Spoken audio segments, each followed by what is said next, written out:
Hello and welcome to the Permission Mission Show. My name is Mary McElhatton. I am your host today. We're broadcasting live here in Las Vegas, Nevada. I have a wonderful guest here with us today. We talk about hard stuff here. Yes, we are talking about money. And of course, I every week am talking about mortality because Permission Mission, the whole goal is to normalize the conversation so that we have better preparations in place. We can find peace in those who have passed and also peace in the preparing.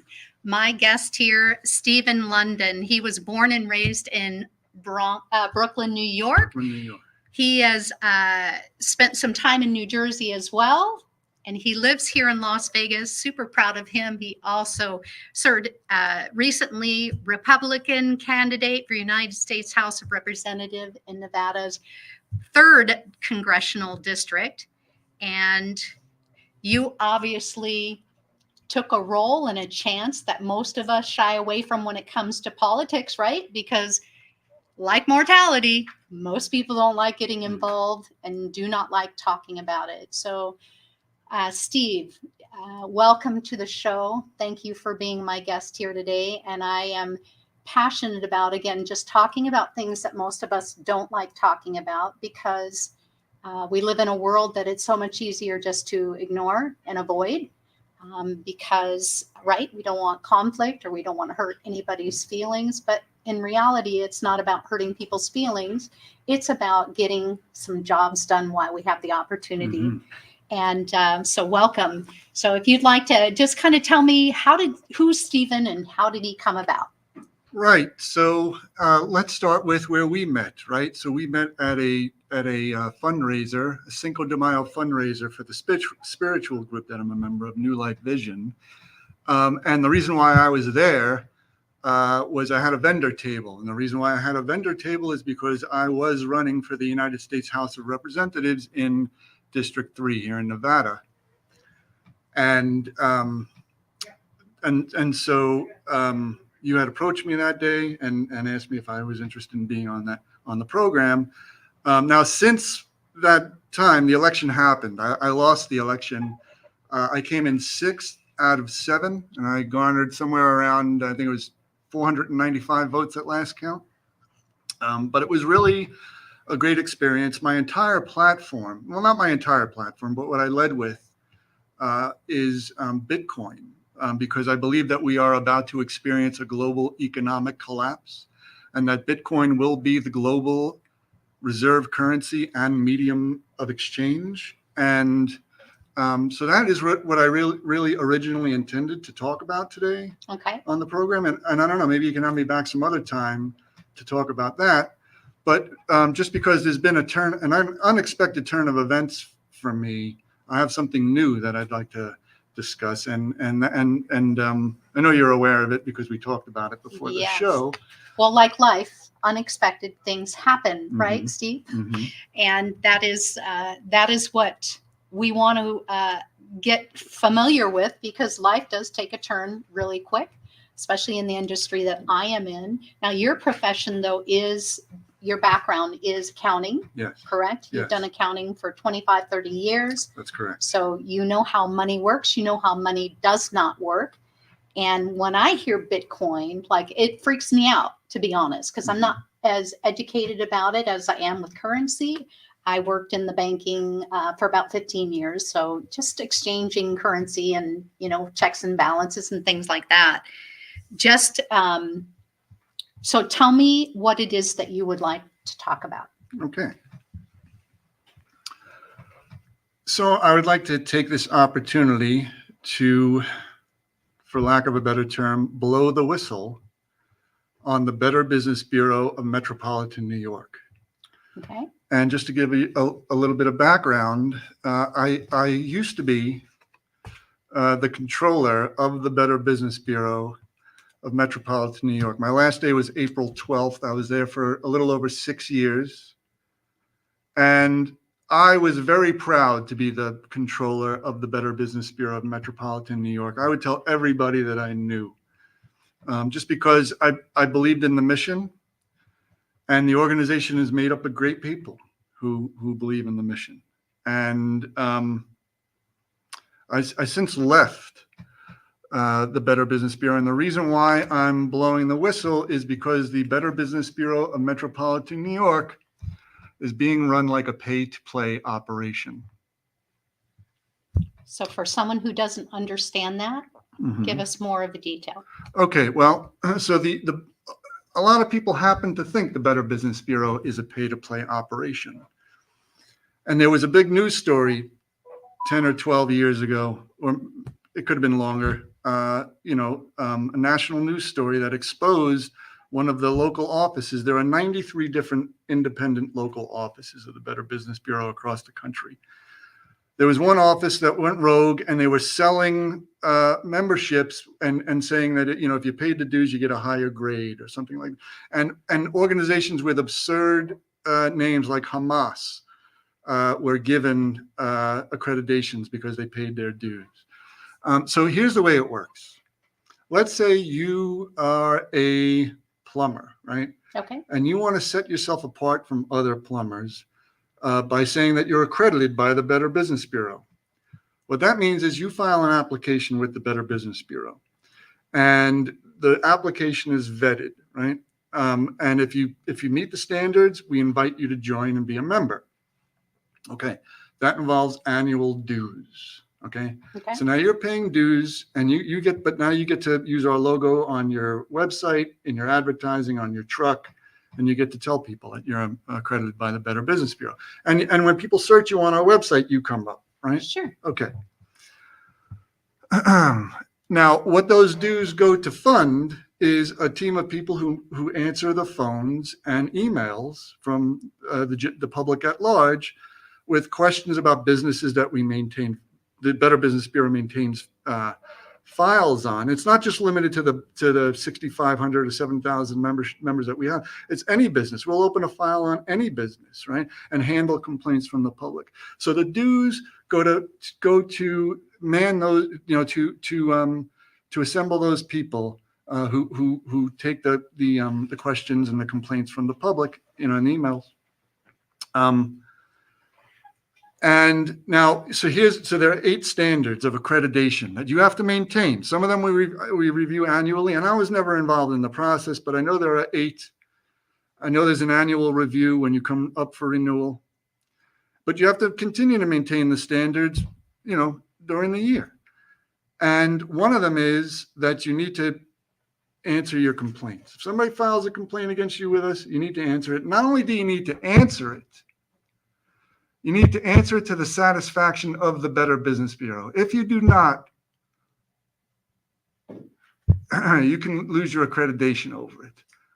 And so it's like these. So you're paying dues to be self-policed. And if you know that if you're dealing with somebody from the Better, that's accredited by the Better Business Bureau, and you have a problem and you file a complaint, it's going to be resolved. You hope that is going to be resolved. Let me tell you something. The people who work to resolve, well, you hope it will, right? But if it's not resolved to the satisfaction of the Better Business Bureau, your accreditation gets revoked. Okay. So when you say you hope, there's a consequence there, right? And this accreditation is meaningful to a lot of businesses. Sure. They work hard to maintain it, and the dues that they pay, I'm sure, they could also be spending that money on other things. But they decide to spend it with the Better Business Bureau. So there's something to it. And so it's being treated like a pay-to-play operation. There's a large accredited business, the name of which is Mutual of America. And about 4 years ago, we needed a new 401k company. This is while I'm working at the Better Business Bureau. To make a very long story short, we ended up engaging Mutual of America. We interviewed 3 firms. We decided on one firm first. And we went to the board and we recommended this one firm that was the least expensive option. And then what happened was we notified the employees that we were switching from this 1970 style deferred compensation plan. Deferred, not the, it's Like an it's IRA, so it's like a- it's like it's so 401. archaic that it's like nobody even knows what I'm talking about anyway. Okay. It was a defined contribution plan. It's like a pension plan, but not the good kind of pension plan, the crappy kind of pension plan, right? Okay. And so that was one of my initiatives when I got there, is why do we still have this plan, right? Yeah. Okay, so we shopped it around. We went with company A, which was the least expensive option. We notified the employees. Now the employees, we got some feedback from the employees that there was some concern because with the old plan, all the money was pooled together. And so everybody's money was invested the same way and there were no decisions required. But now with a 401k, people are going to have to make decisions about where their money was invested, and they express some concern. And what Mutual of America justified the additional expense by telling us how they, all the hand-holding everybody was going to get. It was going to be easier for Steve London, who handles the accounting and the payroll, because make my life easier because they're going to do a lot of it for me, in terms of the payroll transactions and the contributions that they get withheld from payroll and all that. Mhm. But also they offer this suite of services to the employees. They'll come out for quarterly meetings and they'll meet with everybody individually. And they sold us on all of this stuff. And that's why you pay more when you go with Mutual of America. And so we went back to the board and we explained that we're going to switch our minds to Mutual of America, and the board went along with it. And we went through, we converted the plan. And what I found was that we were sold one thing. We were sold these great services and great systems and all this hand holding, and nothing could have been further from the truth. Mm.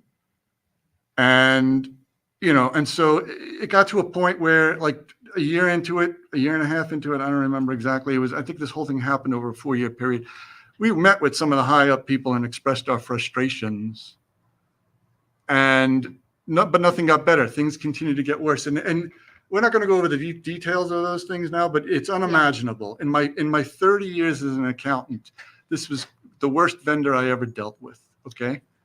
And was that a time? So, you're good. Okay. But so what I'm hearing from you, Steve, is that you saw an opportunity to change the way the saving or the contribution for the company with the Better Business Bureau, to go with something more current, to go with something that was going to be a better choice. Something that 99.999% of companies in America and organizations in America did a long time ago. Got it. So that was your initiative. You accomplished that, chose the wrong.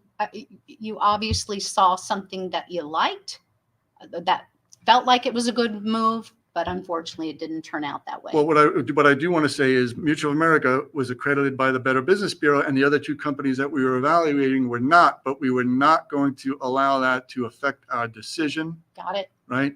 Because that was going to be one of my questions. I was wondering if they were accredited by the Better Business Bureau. Well, right, they were, right? But the other two were not. The two were not. Right, Mutual of America was, the other two were not. Yes. Okay, so we're going to leave it on that note because we are going to take a quick commercial. Okay, great. I appreciate you viewers out there. I just appreciate you, Steve, being able to talk about something still very new. I saw you get emotional. I can tell that there's something with all of this more than I don't understand, and also more that they don't understand. So we're going to take a quick break. Thank you, and we'll be right back. Be right back. Hi, my name is Edgar Alejandro. I'm the co-founder of Rising Again Productions. So we've been here in Vegas producing films for the past couple of years, and we've seen our fair share of studios. We worked in our fair share of studios, and to be honest, WWDBTV has been our favorite by far. John is so welcoming. The space is wonderful. It's perfect for what we need. We've had rehearsals here. We've had callbacks here. We've had table reads here. So if you're a Vegas creative, or really just a creative coming into Vegas, definitely check out this space. Chat with John. I think you'll find that this studio has everything that you'll need as well.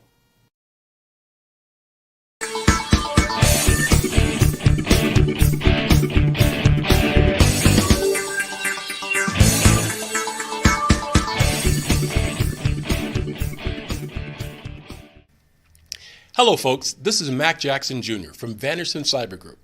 The problem with businesses today is that they are affected by cyber attacks from around the world, but companies are not sure of what to do. Normally, they are reactive instead of proactive. But folks, cyber attacks can affect your bottom line, and it will affect you financially, legally, and your business reputation. Here at Vanderson Cyber Group, we can help you develop a policy by training your employees on what to do if they are involved in a cyber attack and how to mitigate it and fight against it. Folks, we call it here #StayCyberWoke. And that's Vanderson Cyber Group here in Las Vegas and around the world. You can reach me, folks, at VandersonCyberGroup.com or my website, MacJacksonJr.com as well. Here locally, 702-868-0808. Give us a call today, folks. We must fight back.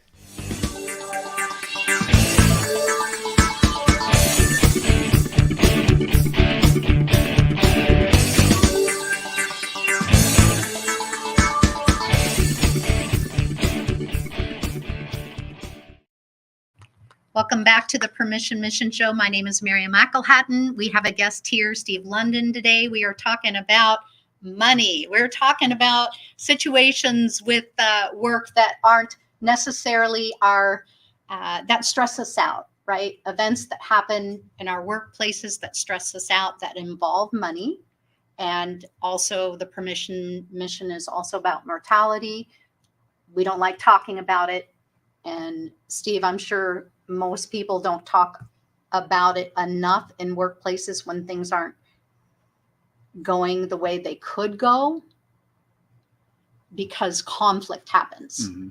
People see things differently, they say things differently, and then all of a sudden we've got a situation that's kind of spun out of control, and nothing is going to get accomplished when we're in that place. I, through the years, have worked with places. I mean, I've been fired because I took a stand for something I didn't believe in, and I was the one that got fired. Mm-hmm. And it's okay, you know, because I learned that sometimes there's a time and a place to speak up, and sometimes it's just making sure that, here's my great analogy. I try to keep people on the dance floor long enough for us to dance, to talk, and to get something accomplished. And some people are literally not going to stay on the dance floor. If they do, they're just going to keep stepping on your feet. Mm-hmm. And that's just kind of the world we live in. And how do we navigate through all of that when that is the truth of what we have to do sometimes, is not dance with the people who are going to keep stepping on our toes, but figure out what is our bigger purpose. My mission with Permission Mission is to normalize the conversation so people aren't, people have a choice in the way that they pass away. Because that's kind of being taken away from us. Our food industry, the way people drive on the road, to the way that we literally are not talking about a guarantee that's 100%. So logically, that never makes sense anymore once you get your mind to the place that's important. Our families are important. Our finances are important. How can we leave a legacy? How can we have a legacy happening today? So before we went to the commercial, you were talking about how you guys chose a contribution 401k plan with a company you did name, and it was nothing. What you purchased was nothing to the sort of what you actually got. That's correct. So. Right. Take it from there, right. Steve. We were Take sold, it from there. We were sold one thing and we got a completely different thing. Okay. And so, you know, as frustrated as I was, I continued to work with them. This was the choice we made.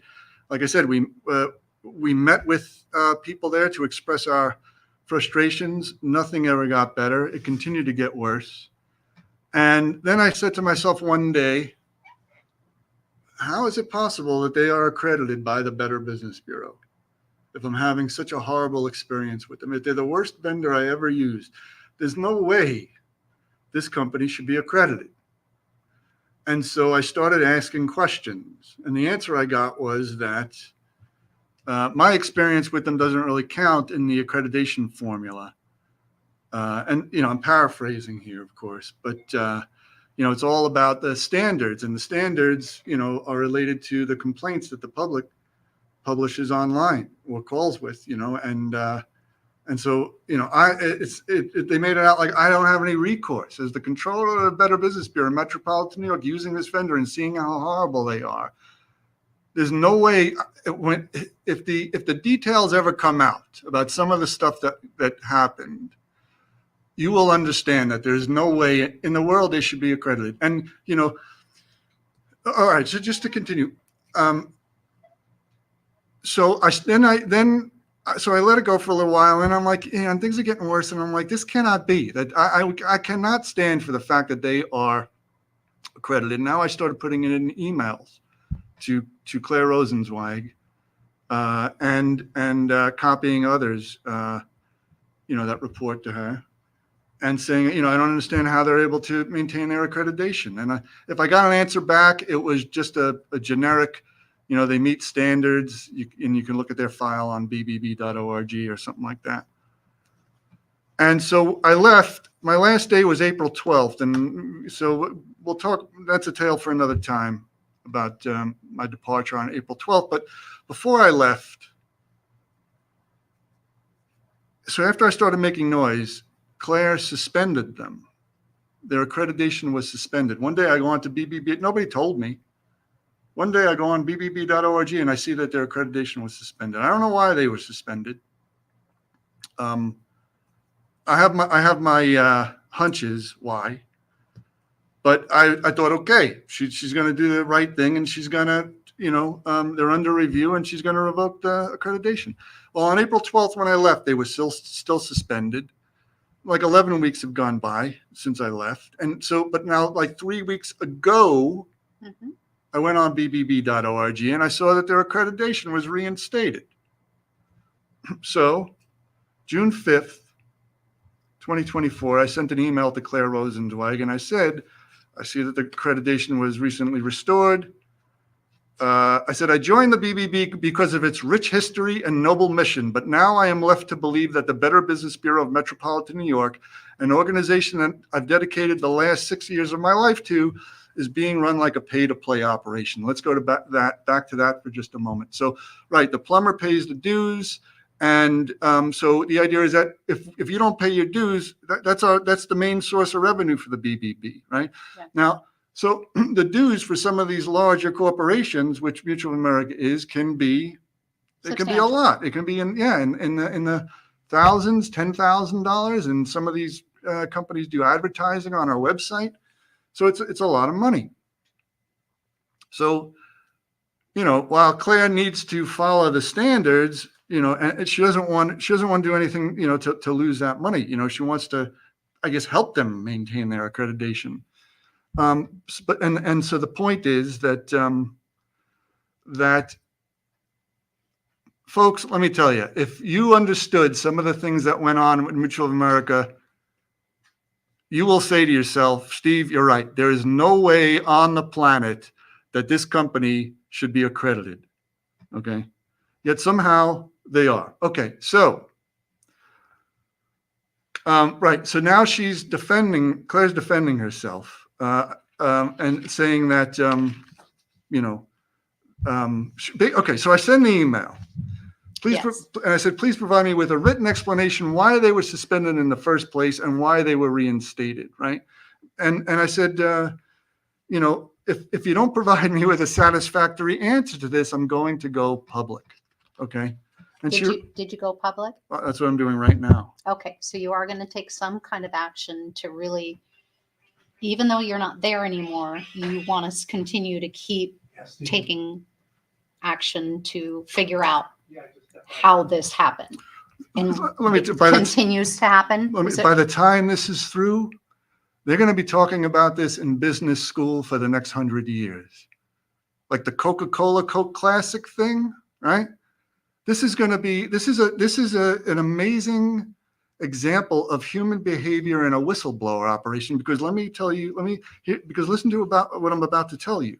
Okay, here I am, Steve in London. I've been at the Better Business Bureau for over 6 years. I'm a certified public accountant with a distinguished career. I did some really great things while I was at the Better Business Bureau, right? I suddenly leave after giving 2 weeks notice. My last day is April 12th. And now I'm blowing the whistle saying that there's no way Mutual of America should be accredited. And the answer I get back from Claire is, thank you for your email. Here's a link to the business profile on bbb.org, the same report that I go look at all the time. This report is up to date and is currently in compliance with BBB standards as uniformly applied across the entire BBB system. Thank you for your interest in the Better Business Bureau. Okay. Yeah.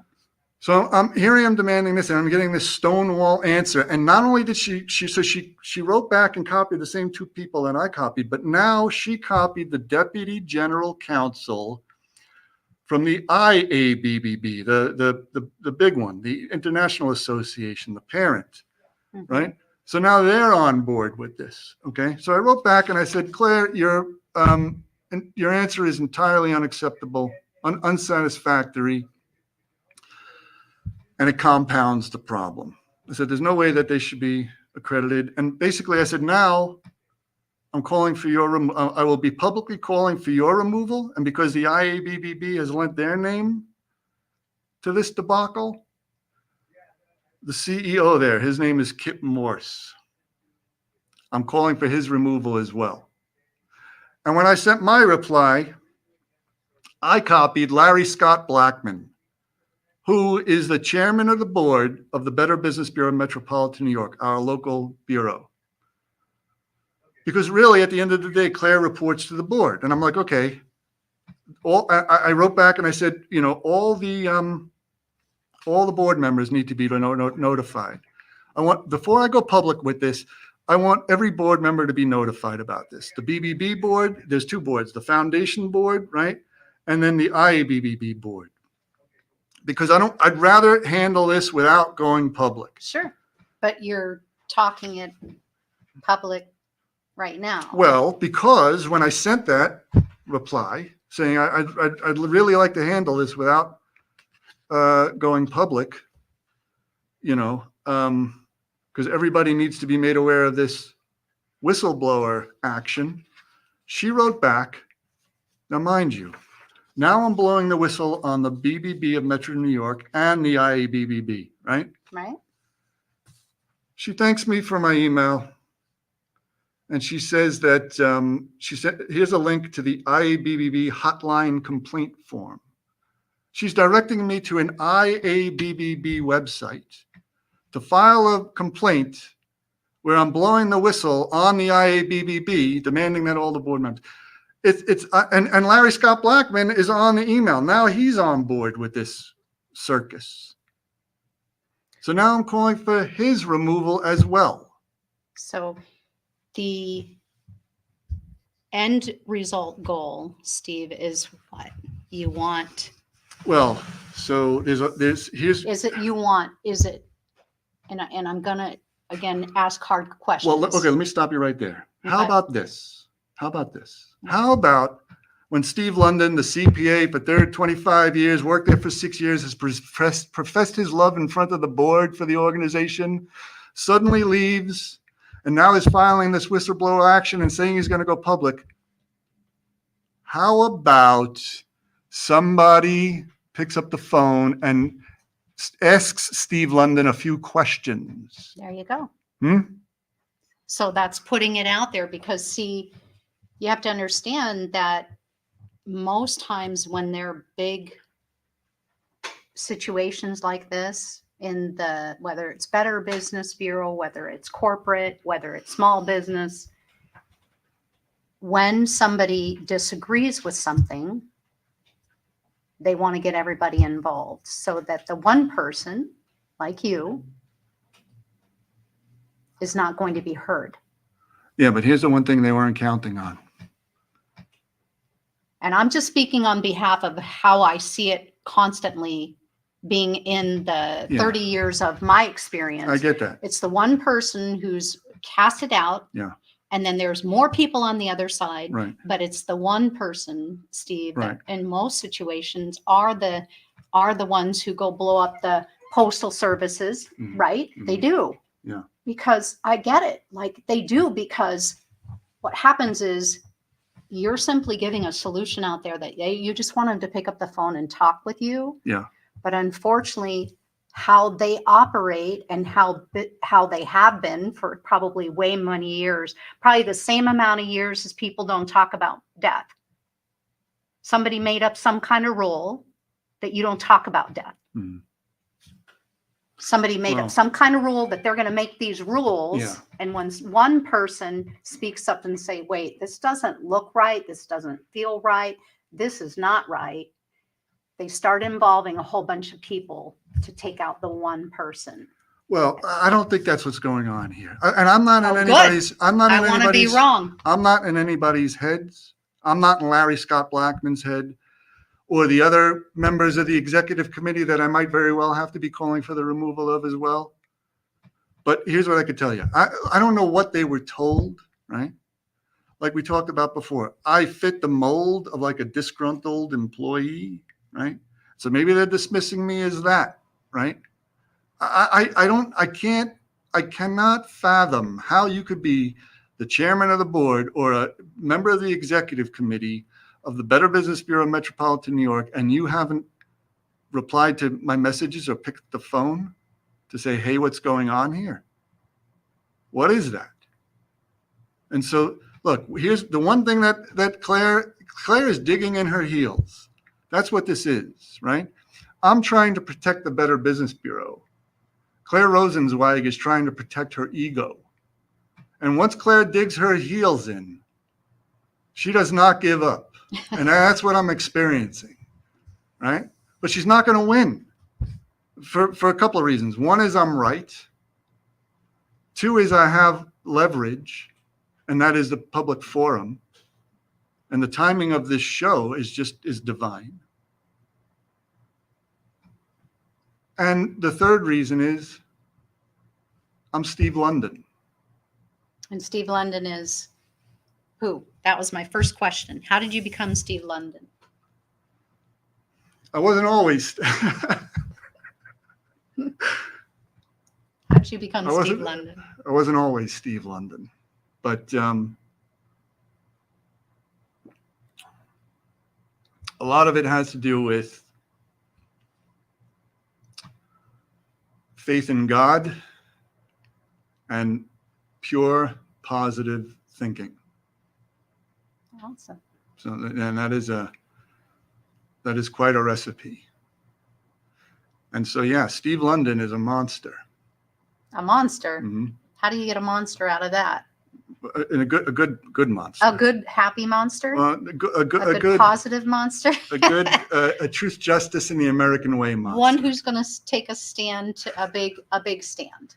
Yeah. All right. Because some people might take that monster as scary. No, well, no, I'm not a pushover. Take out. No. I think I'm clearly they're trying to steamroll me here, and whatever they tried to do it before, and what they don't realize is those things that I told you. So, well, you obviously have the ability to,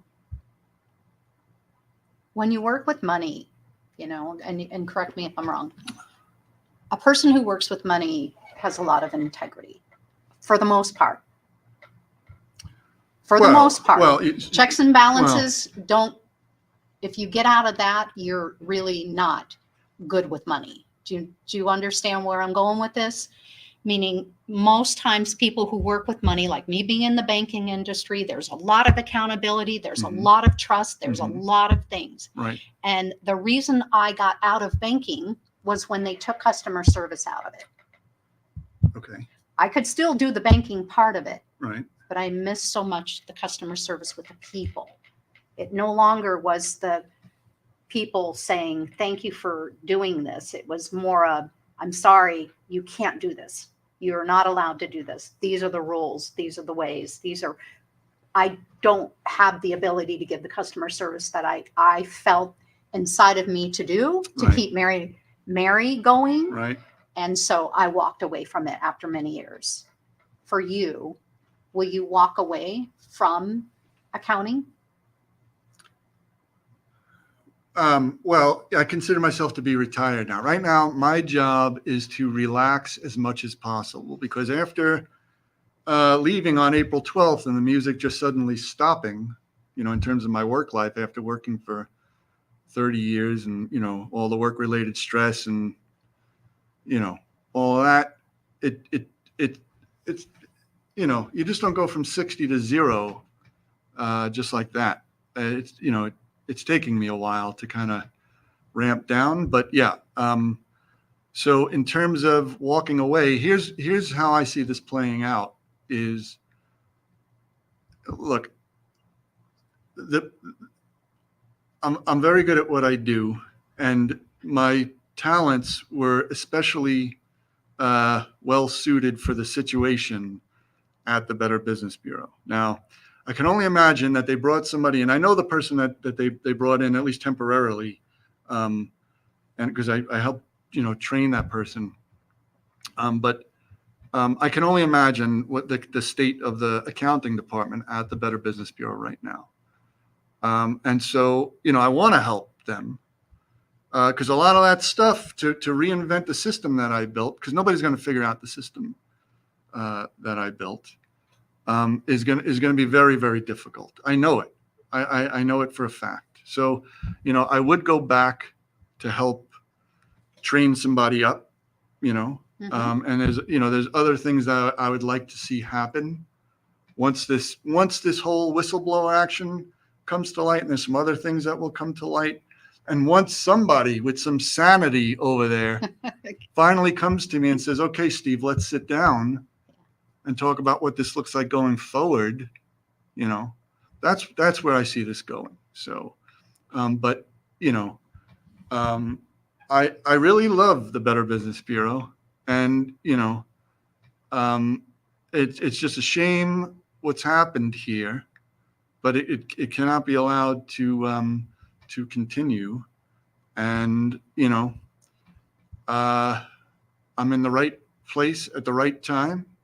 Yeah. With the right leverage to put an end to this nonsense. And Are you going to run again? That's a great question. So, so I talked about the idea that the global economy is going to collapse, and it could happen tomorrow. I can't imagine that it won't happen. And, if I would run again, it would be basically for the same office that I ran for this time, which is 2 years from now. Mm-hmm. And the economy is going to collapse well before then. And so maybe I'll run at that time, but I mean, I don't know. The landscape is going to be much different then. I'm assuming this is not a political show. I don't know what I'm allowed to say and what I'm not allowed to say. Well, this is a show that talks about hard stuff. This is Okay. a show that talks about things that people don't want to talk about. So as long as it's done in respect, I absolutely allow it. Okay. So I mentioned this on a podcast that I was on last night at the Bitcoin meetup group. That's another amazing story. But a guy came down to do a podcast. He does a YouTube channel, and it's on Spotify also. And he decided to do a podcast going around the world to different Bitcoin meetup groups, and sitting and talking with the people at the meetup group. So I'm the founder of the Summerlin Bitcoin meetup group, and then there was another group that started in Henderson, and we kind of put them together. And so we meet every week, every Thursday night. So the guy came, and I sat down and talked with him, and so I told this story on that podcast as well. Bitcoin is a national security issue, okay? And that's really why I ran for Congress, and there's other parts of the story that kind of weave in. But nations that are early to Bitcoin will be the fortunate ones, and nations that are late are going to be the unfortunate ones, right? Right now, there's a group of nations called the BRICS nations. I don't know if you're aware of the BRICS. Nope. BRICS stands for Brazil, Russia, India, China, South Africa. And now a whole nother group, I don't know how long the list is. It could be, I think I heard a number of like 59 other countries want to sign up for, or have signed up for, or have shown interest. And they want to get off of the US dollar. Right now, if you want to transact globally, you're using the US dollar. And the US, we keep abusing our power as the global reserve currency. And the world is growing sick and tired of it. And so they are trying to come up with their own currency, right? Mm-hmm. Okay, now, Bitcoin is the answer to their problem. It's the answer to our problem. We're $35 trillion in debt as a nation, right? And everything is about to implode. But it's the answer to their problem. And so, it's important that we figure it out before they do, right? And so I kind of forget where I was going with all this, but It's okay. But We'll have to do another show for the Bitcoin, though. Okay. Because I think I have heard many, many questions out there about Bitcoin, whether it's real, whether it's important, whether it's going to absolutely wipe out currency. So yeah, there's a lot of discussions out there. I don't think people really understand. super important. It is super important. I remembered what I was going to say, though. Now that I lost the election for Congress, right, and that's out of the way. I mean, it could have happened at the same time, but the goal, my goal right now, is to convince Donald Trump that the United States needs to be put on a Bitcoin standard. Okay. And so I'm trying to get to Donald Trump with that message. And I've gotten close, but I haven't gotten to Donald Trump yet. So, and I'll throw this out there. People are saying that Vivek Ramaswamy is going to be his vice presidential pick. I don't think that would be a bad pick, except what would be better is if Vivek Ramaswamy was given an appointment like Secretary of State or some other really important role where he can gain experience for 4 years. Mm-hmm. Donald Trump names me his vice presidential nominee. I become the vice president. I hold the place for 4 years. And then Vivek Ramaswamy runs in 4 years from now, and I ride off into the sunset. Well, it looks like you just put a big goal out there. Mm-hmm. So I'm all for people who have big visions to go after them, as long as it's always for the better of people, Mm-hmm. for the better of making sure that the world is safer, right? I mean, I want to live as long as I possibly can. I'm sure you do too. And I'm sure many of our people out in the world do as well. But today is uncertain times, and it feels a little threatening sometimes with things. I don't know if you feel it. Obviously, you're kind of feeling it right now with the situation you're in. Yeah. And our goal is to keep communication open, Mm-hmm. regardless of who you believe is best for president, is to who I believe is best for president. We can both have different opinions. It's like you are Steve and I'm Mary, and we're not always going to agree. Mm-hmm. And that's a good thing. We wouldn't even have opportunities to build something if we agreed, right? Nothing would change ever. So I appreciate you being honest and letting people know what your vision is. And also best of luck to you on this venture that you're venturing into, because I think that you have to believe it enough to go after and change, as well as what I believe for Permission Mission. The mission is to normalize conversations of mortality. Mm-hmm. So best of luck to you. Thank And you. thank you for being on the show. One last thing I always remind everybody on the Permission Mission show is the 5-second rule. We do want to make sure and just take 5 seconds each day and value ourselves, value inside. So favor inside, meaning like, what are we putting in our bodies? How are we stressing out? Stress is the #1 causer for death, as well as accidents on the road. So favor inside and value everyone and everything.